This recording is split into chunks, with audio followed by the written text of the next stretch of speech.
안녕하세요. DJ 현희입니다. 오늘의 사연 시작해 보겠습니다. 저는 혼자 사업을 하며 사는 40대 화가예요. 화가라고는 했지만 사실 작품이 유명하거나 전문적으로 작품을 파는 수준은 아니에요. 사업이 바쁘기도 하지만 아직 아이들이 초등학생이라 작업을 할 짬을 낼 시간이 많이 없기도 해요. 하지만 틈틈이 짬을 내어 가끔 작업을 할 때 사연 방송을 많이 듣고 있고요. 다른 사람들의 사연을 듣다 보면 잡생각도 없어지고 뭐랄까 위로를 받기도 하는 것 같거든요. 사실 저는 작년에 모든 것을 포기하고 싶을 정도로 충격적인 일을 겪었어요. 오직 아이들이 있었기 때문에 저는 이를 악물고 모든 것을 버텼다고 할 수 있을 정도죠. 이 상처가 아물지는 않겠지만 그래도 이 이야기를 용기 내어 꺼내보려고 해요. 혹시라도 제 이야기를 듣고 다른 사람들도 저처럼 위로를 받기를 바라면서 말이에요. 제 부모님은 사업을 하셨어요. 어느 정도 규모가 있는 페인트 회사를 운영하고 계셨죠. 자체 영업점은 물론 제조 공장도 같이 운영을 하고 있는 중이시고요. 이 회사는 처음 저희 엄마의 부모님이 운영을 하시던 것이라고 하시더라고요. 저희 외할아버지와 외할머니 두 분이 오래전 전쟁이 끝나고 작은 공터에 자리를 잡고 원료를 직접 섞어서 주변에 파시는 게 시작이었다고요. 전후 복구와 건설 붐이 일어나면서 페인트 사업은 점점 커졌고 저희 엄마가 태어나 자랄 때는 꽤 규모가 있는 공장이었다고 해요. 그래서 저희 엄마는 그 시절에도 부족한 거 하나 없이 유복한 환경에서 잘 자란 부잣집 딸이었죠. 외할아버지와 외할머니에게는 자식이 저희 엄마 딱 한 명이었기 때문에 엄마가 회사를 물려받아야 했지만 엄마는 싫었다고 하시더라고요. 지금이야 많이 나아졌지만 당시에는 설비도 좋지 않아 페인트 공장이라고 하면 지저분하고 역한 화학 제품 냄새가 많이 나는 곳, 판매자도 거의 공사를 하거나 건설을 하는 분들을 상대해야 하는 일이었잖아요. 그러니 곱게만 자란 엄마가 그런 일을 하고 싶었을 리가 없었을 테죠. 물론 저희 외할아버지와 외할머니도 당연히 그렇게 생각을 하셨대요. 그래서 회사를 물려줄 사람을 찾으시던 외할아버지의 눈에 저희 아버지가 들어온 거죠. 저희 아버지는 당시 흔한 다른 아버지들처럼 가난한 집에서 태어나 일찍 상경에서 일을 하러 올라온 분이었어요. 18인가 17의 상경에 온갖 일을 하다가 갓 20에 외할아버지 공장으로 취직을 하셨다고 하더라고요. 아버지는 그 누구보다 성실하고 또 똑똑하셨다고 해요. 그래서 외동딸만 두었던 우리 외할아버지가 아버지를 딸의 짝으로 점치고 두고 공장을 물려주려 하셨던 거죠. 미선아, 우리 공장에서 일하는 정군이라고 있어. 정군? 그런데요? 주말에 집에 밥이나 먹으러 오라고 했으니 어디 가지 말고 있어. 네? 아버지 공장 직원이라면서요. 그런데 제가 왜 있어요? 정군이 참 성실해. 그리고 너무 영특하고 바지런한 사람이다. 하나를 알려주면 진짜 열은 아는 사람이고. 잠깐 아버지, 지금 뭐 하시는 거예요?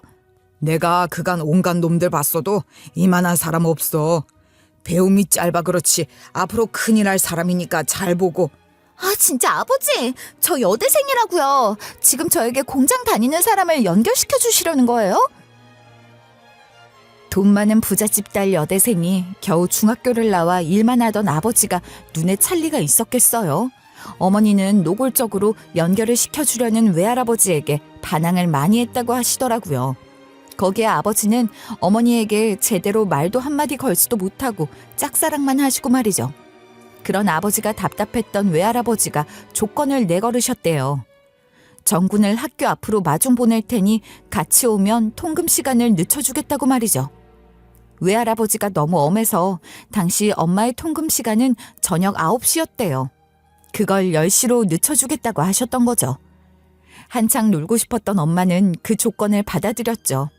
까짓것 같이 집에 와도 무시를 하면 된다는 마음으로 말이에요. 그리고 아버지는 외할아버지의 재촉을 받으며 일찍 퇴근해 내일 학교 앞으로 엄마를 데리러 갔고요. 하지만 엄마의 무시가 장난이 아니었대요. 니네 엄마에게서 얼마나 찬바람이 일던지 날 보지도 않았다니까. 그래서? 그런데도 매일 갔어? 매일 학교 앞에 가서 기다리다가 시간 되면 같이 버스 타고 집에 왔지. 집에 도착하면 잘 가란 말도 없이 문을 탕 하고 들어갔다니까. 엄마 좀 너무했다.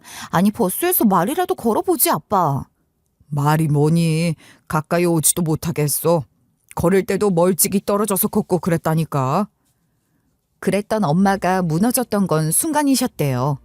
그날도 카페에서 신나게 수다를 떨면서 친구들과 놀고 있는데 밖에서 억수 같은 비가 쏟아지더래요. 친구들과 카페에서 차를 마실 거라고 매몰차게 이야기하고 아버지를 밖에다 세워두었던 엄마는 신경이 쓰였대요. 비가 그냥 오는 게 아니라 진짜 양동이로 퍼붓듯이 왔다고 하셨거든요. 아무리 싫어도 사람이 신경이 쓰일 수밖에 없잖아요. 그래서 서둘러 나갔더니 아버지가 지나가는 사람 하나 없는 gol목에서 장승처럼 서서 그 비를 다 맞고 서 계시더래요. 아무리 그래도 그렇지 어디 들어가서 비라도 피하고 있지. 에이그 융통성 없는 건 그때나 지금이나. 그래서 그 모습에 반했어? 그때 내가 미쳤지. 비에 쫄딱 젖어놓고도 내가 나오니까 활짝 웃는 게 왜 그렇게 가슴에 걸리던지. 아빠 멋있다. 그러고도 작은 우산 하나를 같이 쓰고 가는데 우산을 나에게 다 밀어주고 자기는 다 맞고 가는 거야. 아휴, 그놈의 비만 아니었으면. 말은 그렇게 하셨지만 두 분은 참 금슬이 좋으셨어요.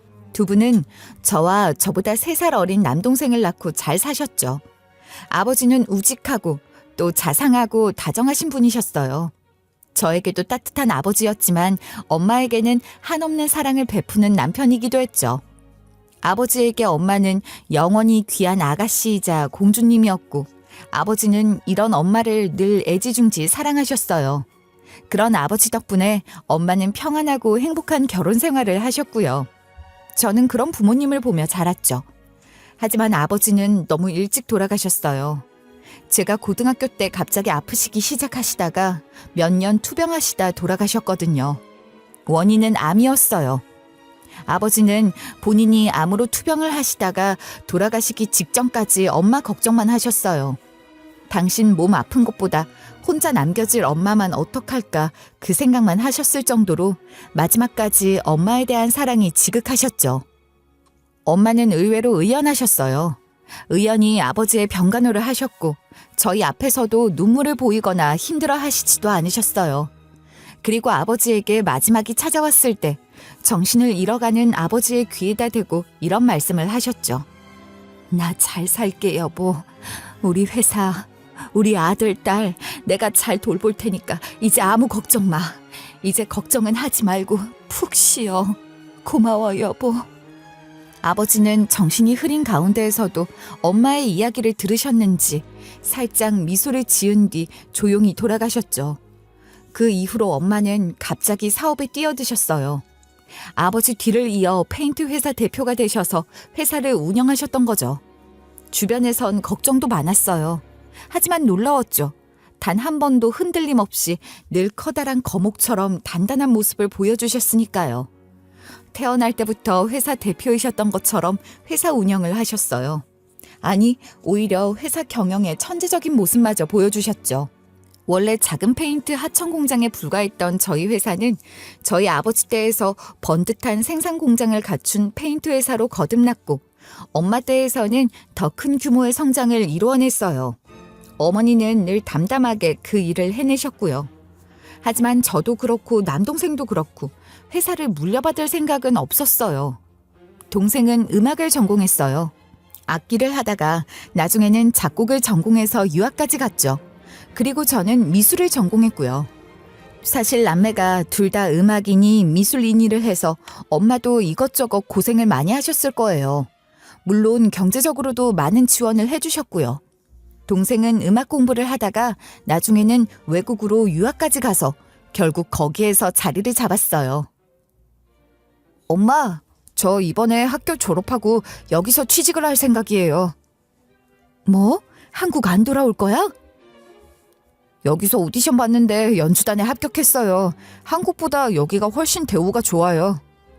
너는 회사 일할 생각은 전혀 없어? 엄마, 저는 음악 아니면 다른 일은 할 생각 없다고 했잖아요. 여기서 경력 좀 더 쌓고 갈게요. 응원해주세요. 사실 동생의 이런 성향은 아버지의 재능을 물려받은 거였어요. 사실 아버지가 음악을 좋아하셨고 쉬는 날이면 가끔 기타를 치시기도 하셨기 때문에 엄마는 남동생이 음악을 하는 걸 좋아하셨어요. 반면 저는 어디서 그런 재능을 받았는지 모르지만 그림 그리는 게 좋아서 미술을 하고 미대를 나오기는 했어요. 처음 미대를 갈 당시의 생각만큼 그렇게 훌륭한 작가가 되거나 뭐 그러지는 못했지만요. 그래서 대학을 졸업하고 아이들 가르치는 일을 했죠. 하지만 그 일이 그런대로 적성에 맞더라고요. 일도 재미있었고 수입도 나쁘지 않았죠. 그래서 저 역시 회사를 운영하거나 엄마 회사를 물려받을 생각도 전혀 없었죠. 엄마는 가끔 저희를 보면서 한탄하시고는 했어요. 딸이고 아들이고 수억 들여 가르쳐놨지만 일 같이 도울 놈은 하나도 없고 내 팔자야. 엄마, 요즘 회사 자식에게 꼭 물려주라는 법도 없어. 생각을 바꿔. 조용히 해, 이거사. 아이고, 내 죄를 내가 봤네. 예전에 우리 아버지가 얼마나 속이 상하셨을까. 그래도 엄마는 아버지 잘 만났잖아. 나도 우리 아버지처럼 너랑 경영인들 맞선을 주선하던지 해야겠어. 방법은 그것뿐이다. 싫어, 엄마. 나는 엄마랑 다르다고. 그러다 회사 창립 기념일 행사를 크게 하게 되었어요. 창립 60주년인가 그랬거든요. 정말 큰 행사라 저 역시 행사에 동원이 되어 행사장에서 이것저것 일을 하게 되었죠. 한창 바쁘게 일을 하고 있는데 회사 직원 하나가 다가오더라고요. 저기 못 보던 얼굴인데 어디 부서 직원이세요? 저요? 왜 그러세요? 나는 여기 개발팀 직원이에요. 처음 봐서 내가 뭐 도와줄 거 없나 하고. 됐어요. 괜찮으니 일 보세요. 그래도 도와줄게요. 이런 힘든 일은 내가 해야지. 이러면서 접근해 오는데 얼마나 웃기던지. 나이는 저보다 3살 정도 많았는데 알고 보니 회사 들어온 지 얼마 안 된 직원이더라고요. 그러면서 힘든 건 다 자기를 시켜라. 이따 끝나고 뭐하냐. 자기가 밥을 사주겠다 이러면서 작업을 걸었어요. 그렇게 저는 그 사람을 만나게 되었죠. 저는 처음 그 사람에게 나는 여기 직원이 아니고 그냥 하루 일을 하러 온 알바생이라고 했어요. 그래도 그 사람은 괜찮다며 밥을 먹자고 맛있는 거 사준다 그러기에 저는 만났어요. 키도 훤칠하고 외모도 제 스타일이라 저도 싫진 않았거든요. 그냥 하루 만나서 맛있는 밥 얻어먹는 것도 나쁘지 않아 가벼운 생각으로 만나게 되었죠. 하지만 그 사람과 만나 시간을 보내는 것이 생각보다 재미있었어요. 저를 보고 첫눈에 반했다느니 그런 이야기를 하는 것도 솔직히 좋았고요. 그렇게 두어 번 만남을 이어가다 저희는 사귀게 되었죠. 그 사람은 저를 그냥 작은 미술학원에서 아이들을 가르치는 일을 하는 사람으로 알고 만났어요. 저에 대해 솔직히 다 이야기하지 못하는 것이 좀 미안하긴 했지만 다른 회사도 아니고 남자친구가 다니는 회사이니 말하기가 그렇더라고요. 그렇게 1년 정도 만났을까? 어느 날은 남자친구가 분위기 좋은 식당으로 데려가더니 반지를 꺼내더라고요. 이제 우리 결혼하자, 자기야. 내가 행복하게 해줄게. 자기야, 사실 나 솔직히 이야기할 것 있어. 갑자기 뭔데? 혹시 이혼 경력이라도 있어? 아니, 그게 아니라 나 사실 자기가 다니는 회사 사장님 딸이야. 남자친구는 멈칫하더라고요. 남자친구도 그때 회사 들어온 지 4년이 지난 터라 이제 웬만한 회사 사정을 알고 있을 상황이었으니 회사 대표에게 제 또래의 딸이 있다는 걸 알고 있었어요. 하지만 그 딸이 저라는 건 몰랐겠죠. 거짓말해서 미안해. 그래서 그날 거기 와 있었던 거야? 처음에는 별 생각 없이 이야기한 건데 사실을 말할 타이밍을 놓쳤어. 나는 괜찮아. 그런데 대표님이 우리 사이에 허락하지 않으실까? 무슨 소리야. 우리 엄마 그런 거 따지시는 분 아니야. 저는 남자친구의 청혼을 받아들였어요. 그 누구보다 저를 사랑하고 다정하고 성실한 이 사람이라면 미래를 함께해도 충분하다 생각했거든요. 저에게 이야기를 들은 엄마는 조금 놀라셨지만 큰 반대는 하지 않으셨어요. 조금 생각해 보시는 것 같더니 웃으시더라고요. 참 너무 웃기지 않니? 뭐가? 딸은 엄마 팔자 닮는다더니 너도 결국은 회사 안에서 신랑감을 찾아 데려오네. 그 사람이 부디 네 아빠처럼 너를 아껴줘야 할 텐데. 걱정 마 엄마. 이 사람 내가 엄마 딸인 거 몰랐을 때부터 나라면 껌뻑 죽었으니까. 저는 자신만만했어요. 그땐 나중에 회사를 누가 물려받고 이런 것은 전혀 신경 쓰지 않았죠. 그리고 당시 제 남자친구 역시 적어도 그때까진 누구보다 순수하게 저 하나만을 사랑해서 결혼한 것이라 확신해요. 적어도 그때는 말이죠. 남자친구 집에선 그야말로 저를 대환영했어요. 남자친구 집은 그야말로 평범한 집이었어요. 아버진 회사를 다니시다 곧 퇴직을 앞두고 있었고 남자친구 어머니는 가정주부시더라고요. 아래로는 대학을 나와 작은 회사를 다니는 여동생이 있었고요. 집으로 인사를 갔더니 남자친구 아버지와 어머니가 얼마나 잘해주시고 이뻐해 주시는지 오히려 제가 다 황송할 지경이었죠. 네, 안녕하세요. 정미진이라고 합니다. 어머님, 아버님, 저도 뵙고 싶었어요. 어서 와요. 정말 만나서 반가워요. 아유, 어쩜 이렇게 곱고 이쁘실까? 말도 싹싹하게 잘하시고 편히 앉아요. 괜찮아요. 어머님, 아버님도 앉으세요. 제가 케이크 좀 사왔어요. 그냥 오지 뭘 이런 걸 사왔어요. 밥도 다 차려놨는데 어쩜 고급스러운 거 좀 봐 여보. 이거 봐요. 난 이렇게 이쁜 케이크 처음 봐요. 두 분 다 왜 그래요? 존댓말에 칭찬해. 요즘 이런 케이크 흔하기만 하고만 뭘 그리 호들갑은?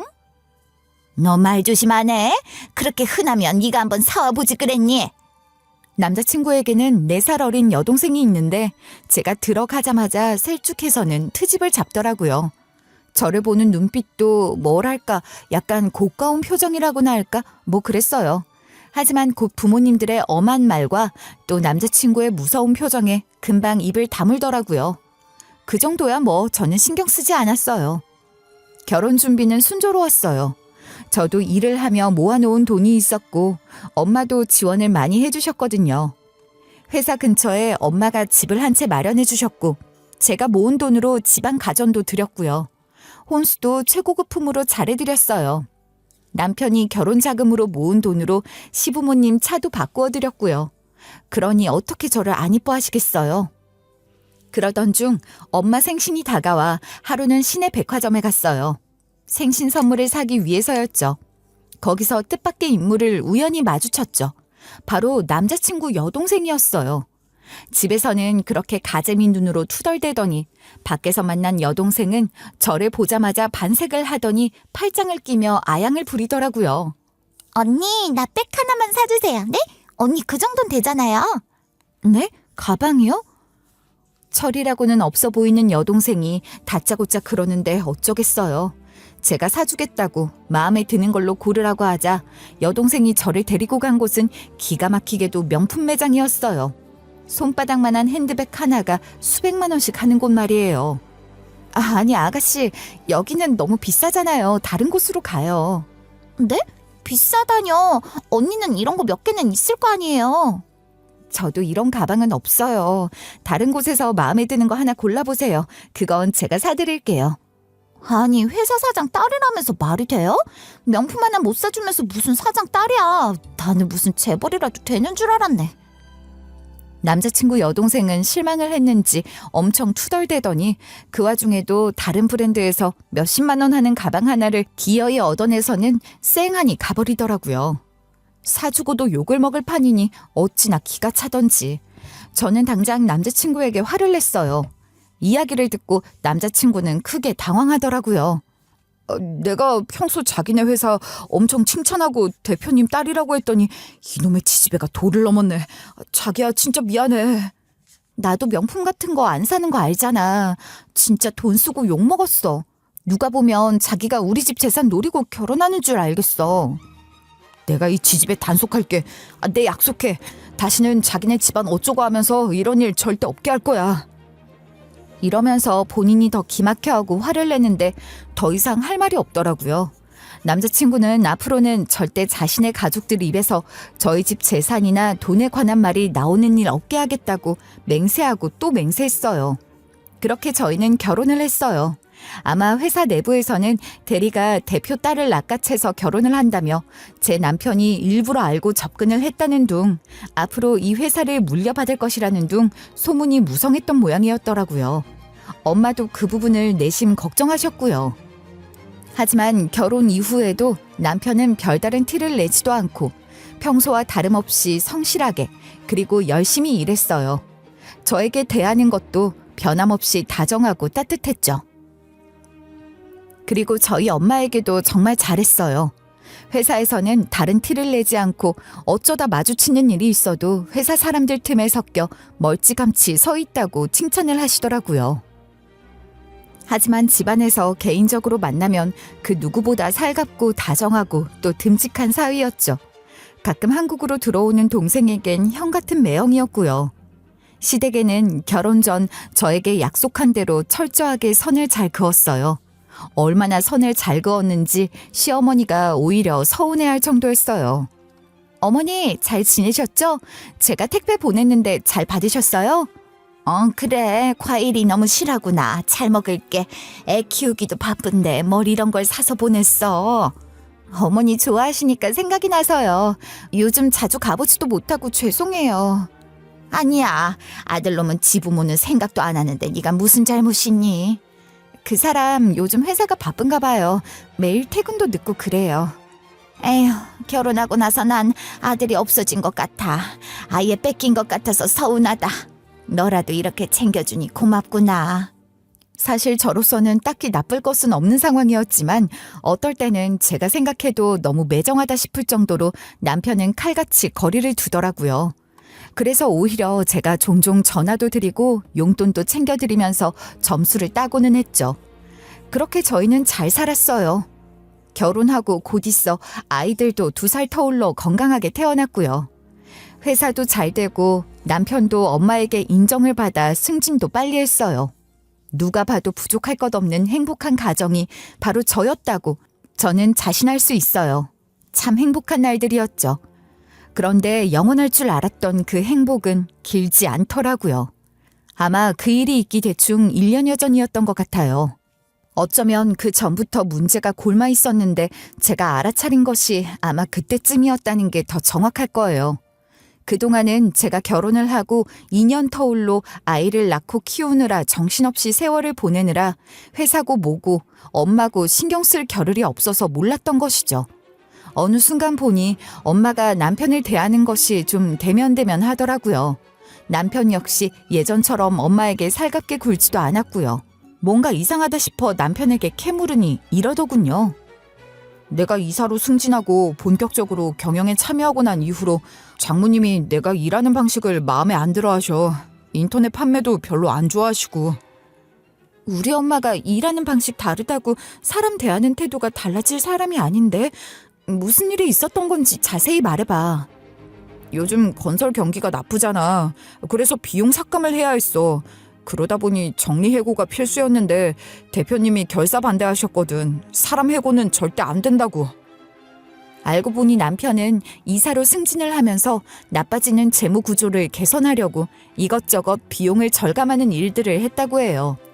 하지만 가장 크게 비용을 줄이는 일이 뭐겠어요? 바로 인건비를 줄이는 일이죠. 그걸로 엄마와 큰 의견 충돌이 있었던 모양이더라고요.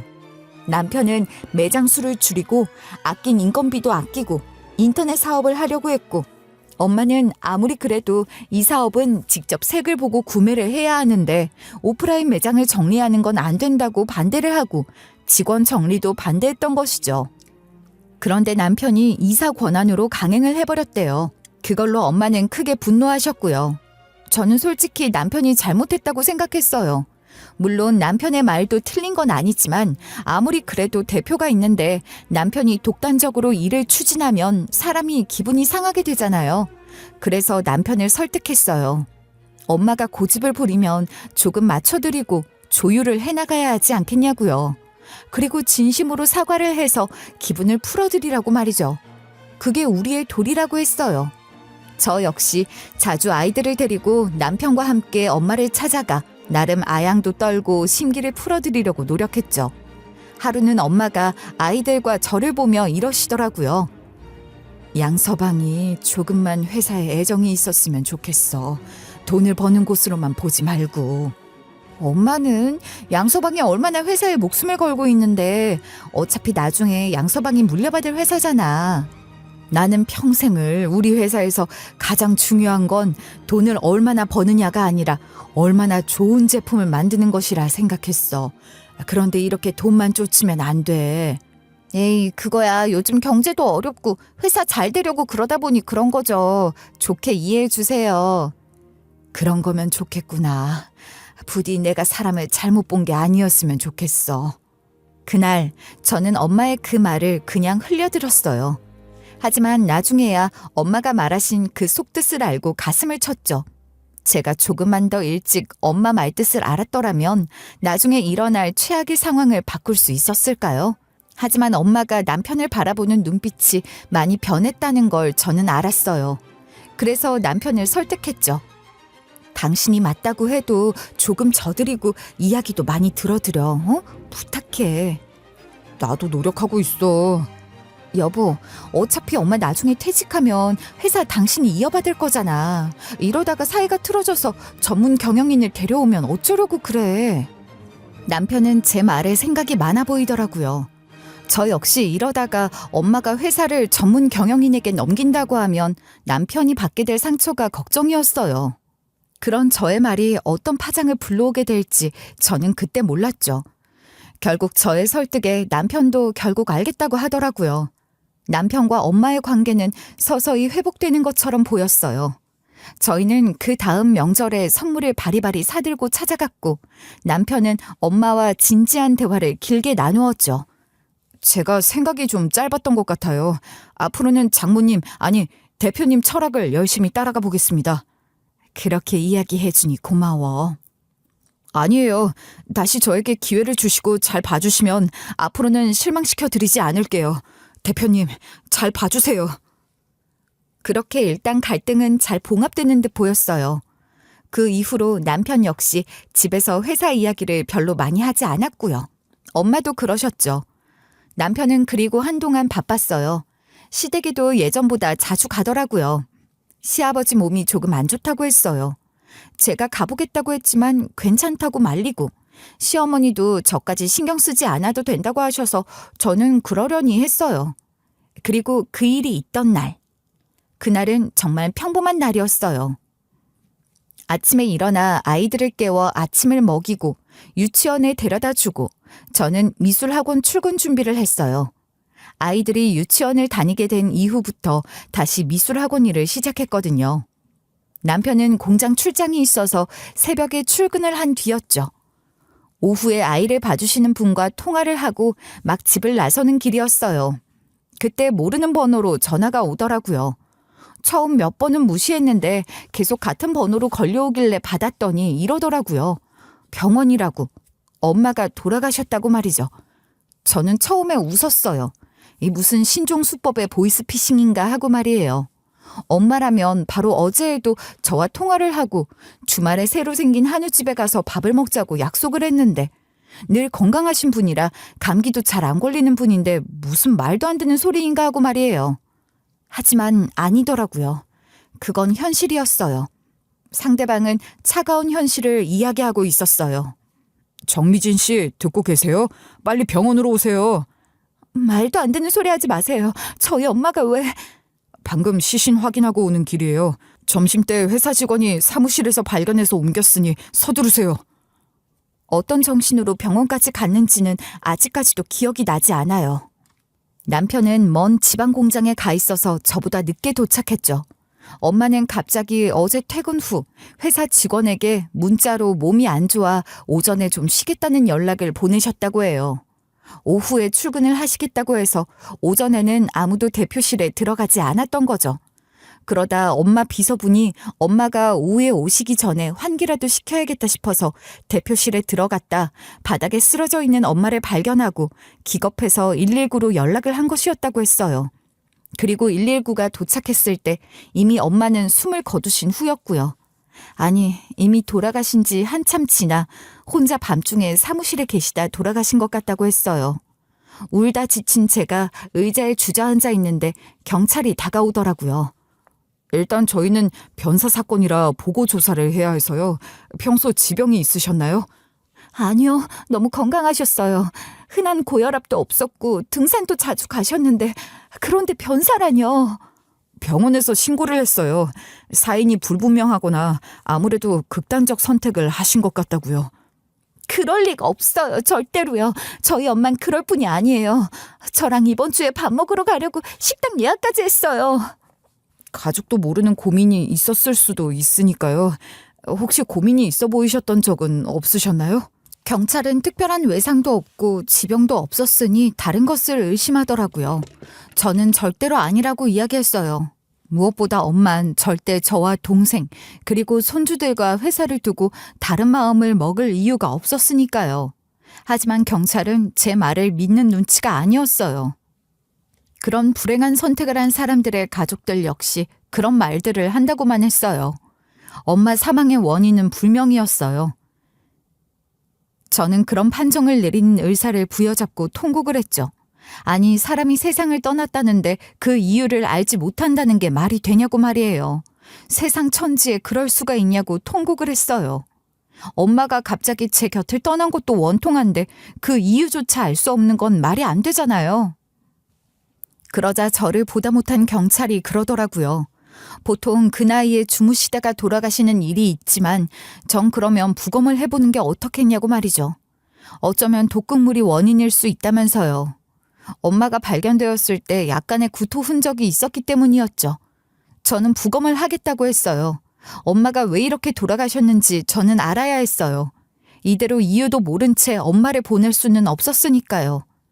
부랴부랴 한국으로 날아온 동생과 그리고 남편은 부검을 말렸어요. 아무래도 가족을 부검한다는 것에 거부감이 있는 것이 당연하잖아요. 하지만 저는 단호했죠. 왜 그렇게 확신을 가지고 고집을 부렸는지 모르지만 그땐 아무도 저를 꺾을 수 없었어요. 누나, 이러다가 누나만 더 마음고생하고 엄마 편히 못 보내드려. 그만해. 너는 외국에서 편히 살다가 와서 니만 편할 생각만 해? 아니, 이대로 영문도 모르면 나는 오히려 그게 평생의 한이 될 거야. 더 말하지 마. 당신 대체 왜 이렇게 고집부려? 부검 그게 얼마나 험한 것인지 몰라? 이보다 험해?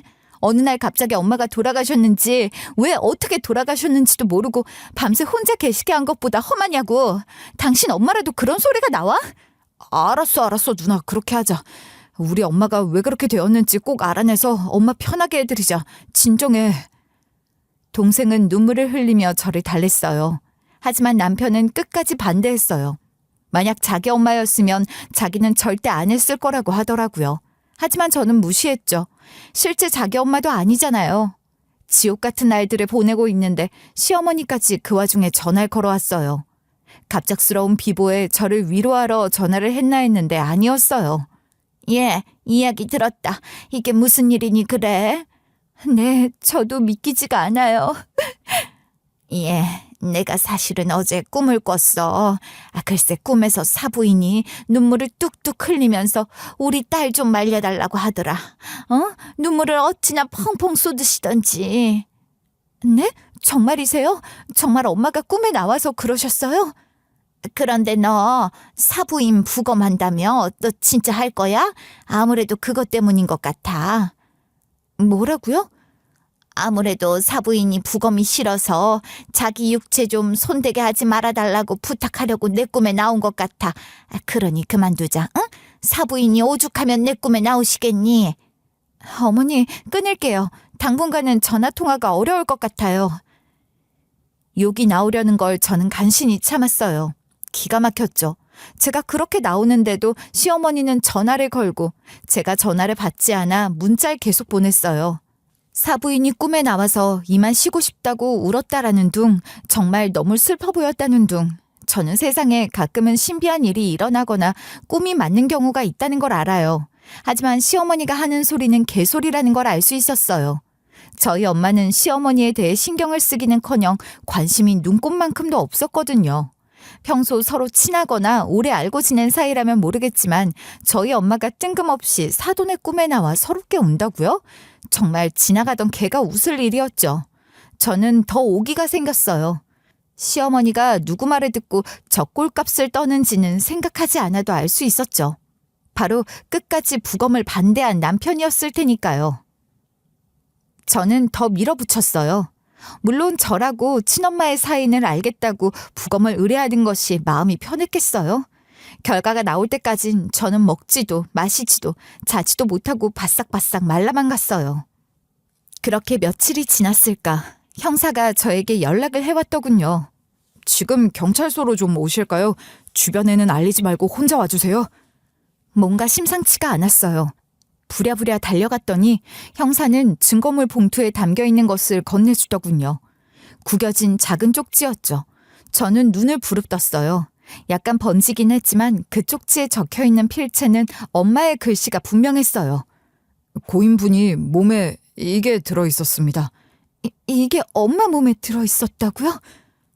네, 숨을 거두시기 전에 삼키신 것 같아요. 부검을 하지 않았다면 몰랐을 거예요. 그리고 어머님 사인은 중독이 맞았어요. 청산가리 중독이었어요. 저는 이해할 수가 없었어요. 이런 일은 무슨 뉴스나 영화에서나 나오는 일이잖아요. 저는 쪽지에 적힌 글씨를 보고 울음이 터져 나오려는 걸 참기 위해 이를 악물었죠. 그 쪽지에는 떨리는 글씨로 이렇게 적혀 있었어요. 사위가 준 약.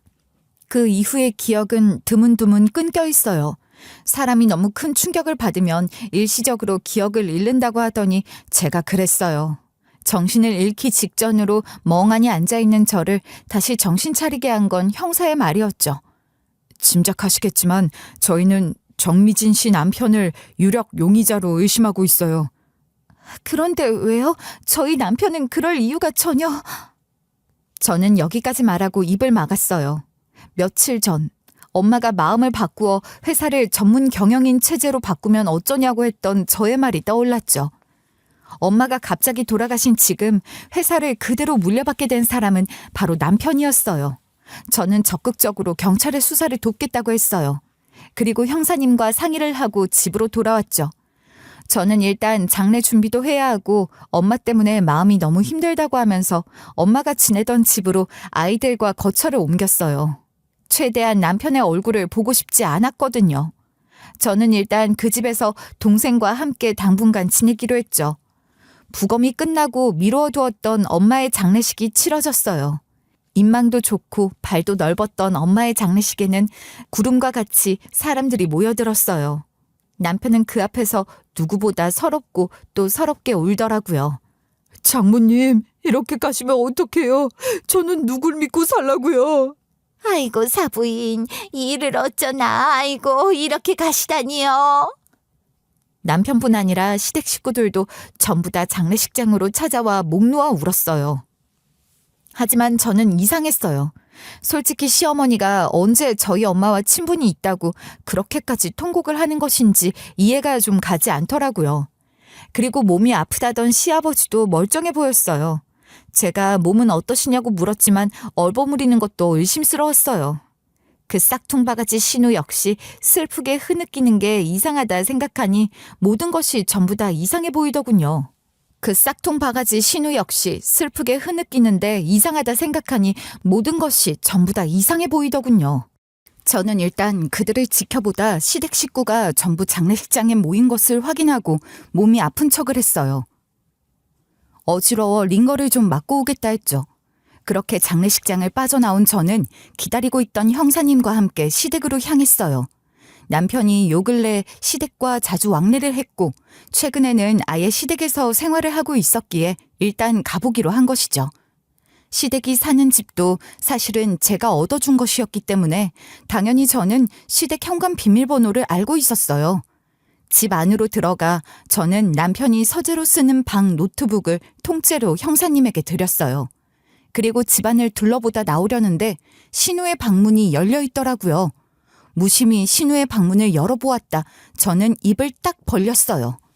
형사님, 여기 좀 와보세요. 네? 아니 이건 무슨 쇼핑백이 이렇게나 많아요? 무슨 장사라도 하는 사람이에요? 형사님이 그런 말을 할 정도로 신우의 방 안에는 수십 개의 쇼핑백들이 가득했어요. 그것도 전부 다 명품 쇼핑백으로만요. 마치 백화점을 아예 털어온 것 같았어요. 쇼핑백 대부분은 아직 열어보지도 않았더군요. 저는 시부모의 안방문도 열었어요. 그곳도 마찬가지였어요. 그 방 안에도 명품 쇼핑백이 그득했고요. 그러고 보니 거실에도 역시 막 도착한 듯한 비싼 가전제품 택배 박스가 한쪽에 마구 쌓여 있더군요. 일부는 시아버지 앞으로 온 것이었고 또 일부는 남편 앞으로 온 것이었죠. 저는 신우 방과 안방에 있는 쇼핑백을 뒤져 보증서 안에 접혀있는 영수증의 사진을 다 찍었어요. 모든 쇼핑 물품은 전부 남편의 카드로 결제한 것들이었어요. 저는 다시 장례식장으로 돌아와 조용히 장례식을 마무리 지었어요. 그 이후 저희 회사에서 가장 오래 근무했던 재무팀장님을 형사님과 함께 만났죠.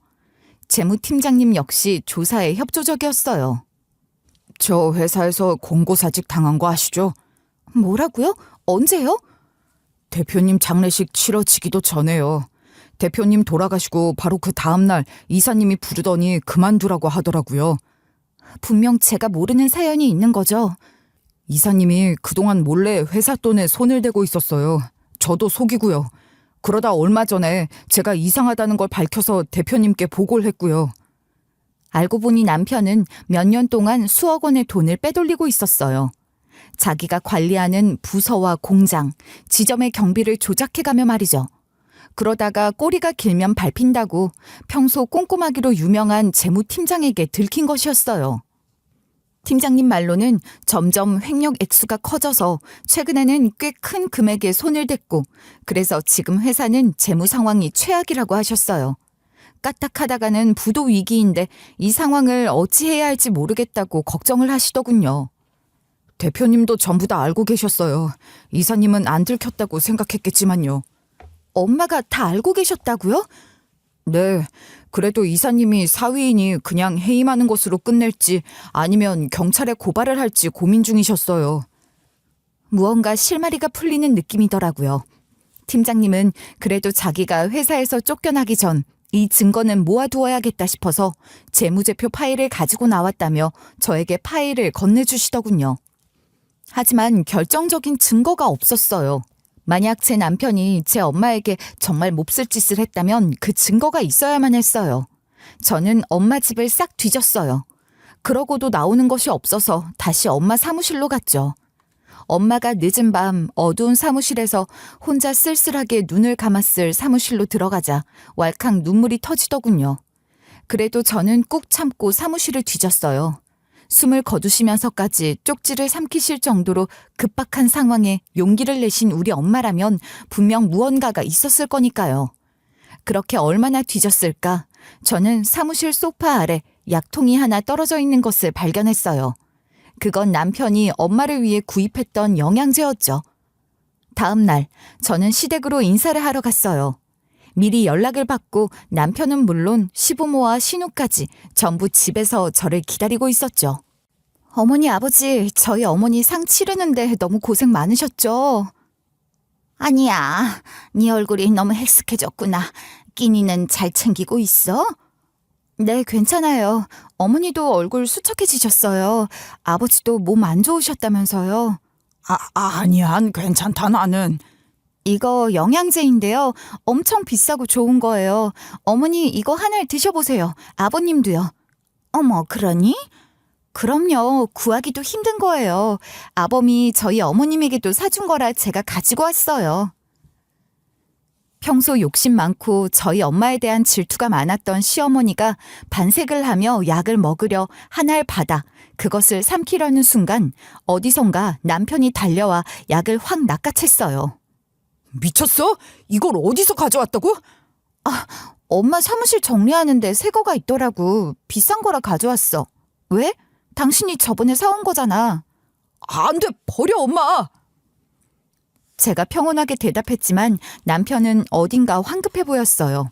시어머니는 어리둥절해 하더군요. 아, 왜? 니네 장모는 사주고 나는 왜 못 먹게 하냐? 나도 좀 먹자. 시어머니가 다시 약을 들고 입에 넣으려고 하자 남편이 약을 뺐으며 다급하게 외치더군요. 안 돼, 이거 먹으면 죽어, 먹지 마. 이제야 털어놓는구나. 저는 벌떡 일어나 현관문을 열었어요. 그리고 기다리고 있던 형사님에게 이야기했죠. 형사님, 들어오세요. 남편은 그 자리에서 체포되었어요. 시댁 식구들은 모두 얼떨떨한 표정으로 있더군요. 남편은 방금 자기가 한 말의 뜻을 그제야 깨닫고 순순히 끌려나갔어요. 그 모습을 보는데 참을 수 없이 화가 치밀어 오르더라고요. 저는 남편의 멱살을 부여잡았죠. 네가 사람이야? 네가 사람이냐고, 이 막대 먹은 놈아. 진짜 용서 못해. 아니, 안 할 거야, 이 천벌을 받을 놈. 저는 이렇게 악을 쓰다가 아마 정신을 잃었던 것 같아요. 미리 와 있었던 남동생이 저를 업고 병원으로 달려갔으니까요. 경찰 조사로 밝혀진 범행의 전말은 이랬어요. 남편은 엄마가 그날 혼자 사무실에 남아 늦게까지 일을 하는 걸 알고 있었어요. 그래서 퇴근하는 척 차를 다른 곳에 숨겨놓고 걸어서 다시 회사로 돌아온 것이었죠. 남편은 CCTV에 찍히지 않고 회사에 들어가는 동선을 파악해 놓았던 터라 아무도 파악하지 못했고요. 그렇게 몰래 회사로 다시 돌아가 엄마에게로 가 영양제를 권했다 하더군요. 엄마는 의심 없이 사위가 주는 영양제 하나를 받아 먹었고요. 하지만 그건 영양제가 아니라 청산가리였어요. 남편 노트북에는 그 인간이 해외에서 몰래 청산가리를 구입한 내역도 그대로 남아 있었고요. 엄마는 그것도 모르고 먹었다가 바로 몸에 이상을 느꼈고 몸이 마비되는 가운데 영양제통을 어디론가 던지셨대요. 남편은 쓰러진 엄마를 보고 당황해 영양제통은 나중에 챙길 생각으로 일단 도망을 간 거였죠. 하지만 나중에 돌아와 아무리 찾아도 영양제통은 보이지 않고 쓰러져 있는 장모님 보기가 무서워 포기했던 것이라 했어요. 천만다행이었죠. 엄마는 그렇게 몸이 마비되고 의식이 흐려지는 와중에도 종이에 글을 써서 겨우 삼키셨던 것이에요. 나중에 누군가 발견해 주기를 바라면서 말이죠. 어떻게 그런 초인적인 힘을 낼 수 있었는지 모르지만 그런 사람이 바로 제 엄마였어요. 그렇게 전 무사히 엄마의 원수를 잡았고 동시에 그 집안도 박살을 내어버렸어요. 일은 해결되었지만 그걸 해결하는 후폭풍은 쉽지 않았어요. 저는 바로 이혼 소송을 시작했죠. 워낙 사안이 심각했던지라 모든 것은 순조롭게 이루어졌고요. 저는 전 시댁 식구들이 살던 집은 바로 팔아버렸어요. 그간 저희가 이사를 하면서 시댁 식구들도 조금 넓은 집을 구해 살 수 있도록 배려를 해줬던 것인데 이제 더 이상 그런 배려를 할 만한 사이가 아니잖아요. 저는 곧바로 집에서 가족을 전부 내쫓았어요. 그리고 그동안 저희가 입었던 회사 횡령에 대해서 구상권도 동시에 청구했죠. 전 남편이 그간 회사에서 은밀하게 하지만 정말 꾸준하고 부지런하게 돈을 빼돌렸더라고요. 처음에는 사고를 친 여동생의 빚을 갚느라 급한 마음에 일을 저질렀다고 했어요. 정말 처음에는 곧 갚으려고 했어요. 동생이 카드 빚을 져서 사채를 썼는데 도저히 감당이 안 되었거든요. 너무 급해서 잠깐만 쓰고 넣을 생각이었습니다. 하지만 돈을 갚기는커녕 오히려 점점 액수만 커졌잖아요. 이게 돈을 한번 빼서 쓰기 시작하니까 멈추기가 힘들더라고요. 그러다 아버지가 교통사고를 내서 또 돈이 필요하고 써도 모자랐어요. 전 남편이 처음에는 워낙 돈을 야금야금 빼고 또 그에 맞춰서 회계도 정확하게 맞춰 놓아서 아무도 눈치를 채지 못했던 것이죠. 하지만 공짜로 생긴 돈을 써버릇하면 사람이 그렇잖아요. 조금만 더 하다가 결국은 간이 커지고 더 큰 돈에 손을 대게 되는 것이죠. 거기다 남편은 나중에는 이상한 생각까지 했다더라고요. 어차피 나중에 이 회사가 내 것이 될 건데 지금 미리 돈 좀 쓰면 어떠냐 하는 생각도 들었어요. 그래서 그런 끔찍한 계획을 세운 거요? 당신이 좀 더 빨리 회사를 차지하려고? 저도 그러고 싶지 않았어요. 그런데 눈치가 아무래도 제가 무슨 짓을 저질렀는지 아시는 것 같았어요. 게다가 전문 경영인 고용을 하려고 사람도 알아보고 다니셨고요. 전 남편 역시 빠르게 눈치를 채고 말았던 것이고 그리고 결국 그런 비극이 일어났던 것이었어요. 전 남편이 빼돌린 돈은 거의 대부분 전 시댁과 전 남편의 유흥비, 전 시아버지의 사업비, 전 시모의 생활비, 그리고 전 시누의 사치품 구입비로 허무하게 날아갔더군요. 기가 막히더라고요. 그 인간들은 우리 회사를 회사로 본 것이 아니라 무슨 개인 금고로 보고 있었던 것이니까요. 저는 전 시아버지가 사업을 한답시고 차렸던 회사도 압류를 걸어서 통째로 처분해버렸어요. 그리고 전 신우의 명품 가방이며 옷, 차도 전부 압류해서 처분해버렸고요. 당연히 그 가족의 통장이며 한 푼이라도 모아놓은 전 재산은 전부 다 다시 찾아왔어요. 전 남편은 사람의 목숨을 빼앗은 죄는 물론 회사 공금의 횡령과 배임으로 바로 구속이 되었죠. 하루는 전 시어머니와 전 시아버지, 전 신우가 전부 찾아와 무릎을 꿇고 싹싹 빈 적이 있었어요. 제발 용서해달라고 말이죠. 하지만 그것들의 얼굴이 출입문 화면에 비치자마자 저는 곧바로 문을 열고 뛰쳐나가 전 시어머니와 전 신우의 머리끄댕이를 잡고 패대기를 쳤어요. 전 시아버지의 얼굴엔 침을 뱉어버리고 전 신우와 전 시어머니에겐 뺨도 한 대씩 짝짝 올려붙였죠. 뒤늦게 남동생이 따라서 달려나오고 전 시아버지도 있었지만 아무도 말리지 못했어요. 그것들의 뺨을 치고 머리를 쥐어뜯으며 멱살을 쥐고 날뛰는 기세가 얼마나 대단했는지 그 셋은 아무 말도 못하고 쫓겨나갔어요. 남동생은 저를 말리다 결국은 저를 껴안고 펑펑 눈물을 흘렸어요. 그때 저는 분노와 광기에 사로잡혀 있었어요. 정말 솔직히 말해 그 인간들을 찢어 죽이고 싶다는 생각밖에 없었으니까 말이죠. 제가 법정에 나가는 것도 변호사와 남동생이 말릴 정도였어요. 가서 무슨 짓을 저지를지 모른다는 판단에 뜯어말려 저는 재판에 가보지도 못했어요. 이혼은 순조롭게 마무리되었어요. 전 시댁은 그야말로 완전히 알거지가 되었고요. 저는 그들에게 경고를 했어요. 이것으로 절대 끝 아니에요. 아직 밀린 돈이 있으니 갚아요. 대체 언제까지 갚으란 말이냐. 갚고 싶어도 당장 어디 판구할 돈도 없어. 그건 당신들 사정이고 돈 없으면 벌어서 갚아. 안 갚으면 니 딸년 진짜 내가 어떻게 할지도 몰라. 나는 지금 눈에 보이는 게 없으니까. 전 시댁 식구들은 제가 이를 갈며 하는 말에 아무 대답도 못하더라고요. 그 인간들은 어디 변두리 지하 월세방에 근근히 살면서 추징금을 갚는 중이에요. 세 식구 전부 힘들게 살면서 식당 일과 청소 일이며 야간 경비까지 닥치는 대로 하면서 돈을 버는 족족 전부 압수를 당하고 있죠. 그리고 저는 저희 엄마 또 저희 아버지가 평생을 바쳐 일군 회사에서 빼돌린 돈을 10원 한 장까지 전부 다 받아낼 생각이고요. 그게 얼마나 걸리든 말이죠. 전 남편은 당연히 구속이 되어서 아주 긴 형량을 받았어요. 감옥에 갇힌 이후에 감히 저에게 편지를 보내온 적도 있었지만 저는 열어보지도 않고 전부 다 찢어 발겨버렸어요. 그리고 형무소에 연락해 다시는 이딴 편지 받고 싶지 않다고 했고요. 언제가 될지 모르겠지만 언젠가 제 마음이 진정이 되는 날이 온다면 한번 솔직히 물어보고 싶기는 해요. 도대체 인간으로서 어떻게 그럴 수가 있었냐고 말이에요. 어떻게 아무것도 아닌 너를 인정하고 잘 살게 해준 사람에게 그런 짓을 할 수 있었냐고 말이죠. 하지만 그래봐야 무슨 소용이 있겠어요. 돌아오는 대답이래봐야 더럽고 비겁한 변명에 불과하겠죠.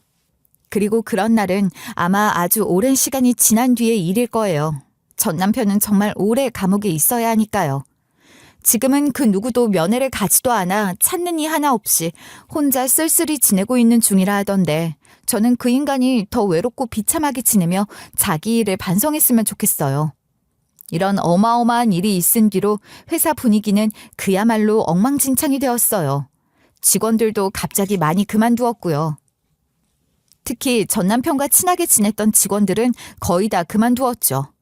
제가 그나마 정신줄을 조금 부여잡은 건 다시 복직한 재무팀장님의 연락을 받고 난 뒤였어요. 아무래도 회사를 부도 처리를 해야 할 것 같다는 연락이었죠. 그 연락을 받고 나니 정신이 번쩍 드는 것 같더라고요. 이건 아니잖아요. 엄마가 어떤 마음으로, 어떤 심정으로 쪽지까지 삼키셨던 건데 저는 그 다음 날로 바로 회사로 출근했어요. 그리고 바로 일에 파묻혔어요. 그리고 어찌저찌 지금껏 회사를 무사히 운영해 오는 중이고요. 남동생도 외국 생활을 정리하고 한국으로 들어와 한국에서 음악 생활을 다시 시작해서 지금은 연주단에 들어가 자리를 잘 잡았어요. 곧 결혼도 할 예정이고요. 사실 그 당시에는 뭔가에 집중해서 일을 하는 것이 오히려 저에게는 도움이 되는 상황이었어요. 그렇게 저는 회사를 1년 만에 다시 일으켰죠. 저는 회사를 페인트뿐 아니라 물감도 같이 생산하는 걸로 만들었어요. 그리고 1인 인테리어 붐에 착안해 집안에서 혼자서도 쉽게 칠을 할 수 있는 페인트를 개발했고요. 덕분에 지금은 회사가 오히려 예전보다 더 탄탄해졌어요. 저는 그렇게 저희 회사에서 만든 물감으로 엄마 얼굴을 그리며 작가의 꿈도 키우고 있는 중이에요. 처음에는 물감 테스트 겸 그림을 그리기 시작했는데 엄마의 얼굴과 아버지의 얼굴을 그리다 보면 묘하게 마음이 가라앉는 것 같아서 좀 더 열심히 하려고 해요. 문득 가끔은 딸은 엄마의 팔자를 담는다는 엄마의 말이 떠오르곤 해요. 물론 저는 반은 담고 반은 담지 않았지만 그래도 괜찮아요. 저에게는 그 누구보다 강인하고 굳건했던 엄마가 있었으니까요. 그래서 저는 엄마처럼 앞으로 더욱 강하고 단단한 사람이 되어 잘 살아보려고 해요. 이런 저의 결심을 많이 응원해 주셨으면 감사하겠어요. 긴 이야기 들어주셔서 감사해요. 이 이야기를 듣는 분들도 더욱 단단한 내일을 맞이하시길 빌어봅니다. 감사해요.